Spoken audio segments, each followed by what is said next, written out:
Well, today is Christmas Eve, and number 24 of our Advent calendar is The Puppy's First Christmas, 101 Dalmatians. Wonder what puppies do for Christmas.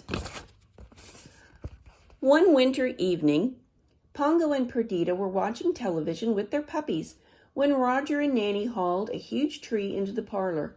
It was fresh and green and made the room smell like a pine forest. "What's going on?" Rolly asked, turning to look at his mother. "Don't worry, dear," said Perdita. "It's Christmas Eve. This is just the beginning." "Mess?" Lucky asked.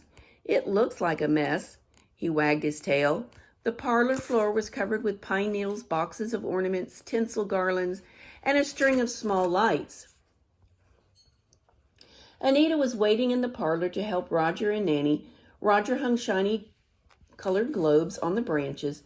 Anita wound a garland around the tree. When the tree was finished and the room tidied, Roger flipped a switch.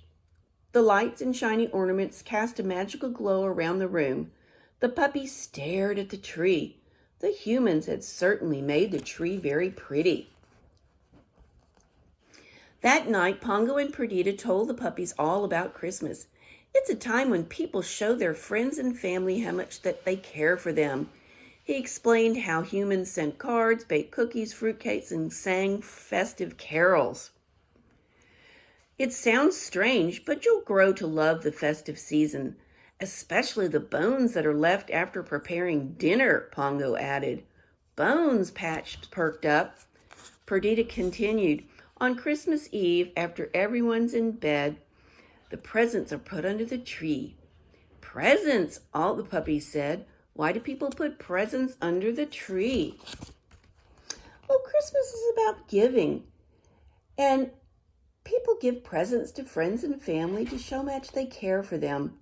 I wonder if we will get any presents," said Rolly. "Maybe. Anita gave me a collar last year," Perdita said. "I got a red ball," said Pongo. "I hope someone cares for us," said Penny.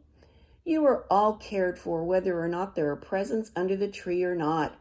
Now, time for bed. Tomorrow's a big day." On Christmas morning, the puppies woke at dawn. They crept into the parlor, and sure enough, there were piles of brightly wrapped packages under the tree. "People do love us and care for us," Freckles cried.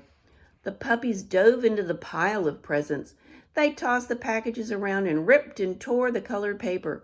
"Christmas is fun," Rolly exclaimed as he shook some wrapping paper out of his mouth. Lucky pulled open a box. "Perfume?" He wrinkled up his nose. Penny dragged a spotted night tie out of some tissue paper. "What do I need more spots for?" Freckles held up a lace handkerchief. "What's this for?" Just then they heard the voices in the hallway. The puppies looked at each other in alarm. "Let's get out of here," Rolly said. The puppies scampered around the room, hiding behind the sofa, under the chairs, and in the folds of the curtains.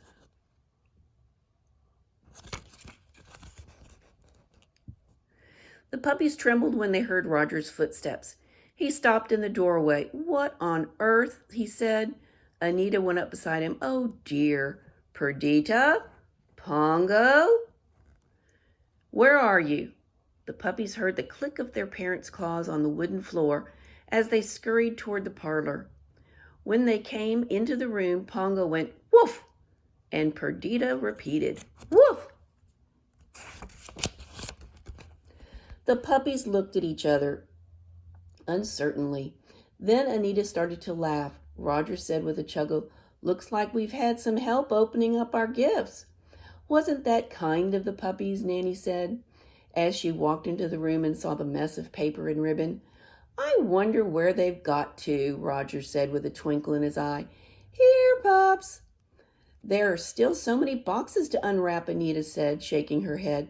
"I do wish that they would come and help." The puppies looked around at each other in their hiding places. Then, one by one, they crept out from under the chair behind the sofa. They gathered around the tree as Roger pulled up more packages from under the branches. "Go for it, boys and girls." The puppies tore into the bright wrappings and tangled ribbons. They crunched cardboard and rolled around in crinkly papers. Patch hopped into an empty box to hide.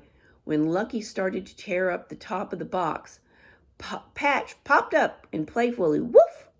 Pongo and Perdita looked at each other. "Shall we join them?" whispered Pongo. "This is their first Christmas. Let them have their fun." When the puppies were tired of rolling around in the wrapping paper, Anita brought out a large basket. "Sorry we didn't have time to wrap these. But then, maybe you've done enough work for today." She handed each puppy a squeaky toy. From the bottom of the basket, she pulled out 2 Christmas sweaters for Pongo and Perdita. "Anita knitted them herself," said Roger with pride.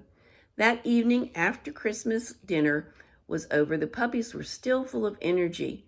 They weren't ready to go to bed. "We like Christmas. We like our toys. We like tissue paper." But remember what you were told about Christmas. It's a time for giving. It's also a time for forgiving, Pongo said.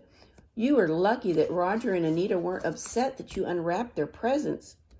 The puppies' heads drooped a little. "We're lucky to have 2 wonderful humans," Perdita said softly. "That's the best present we could ask for." The puppies raised their eyes to their mother hopefully. "We are loved and cared for," said Penny, smiling. "You all are.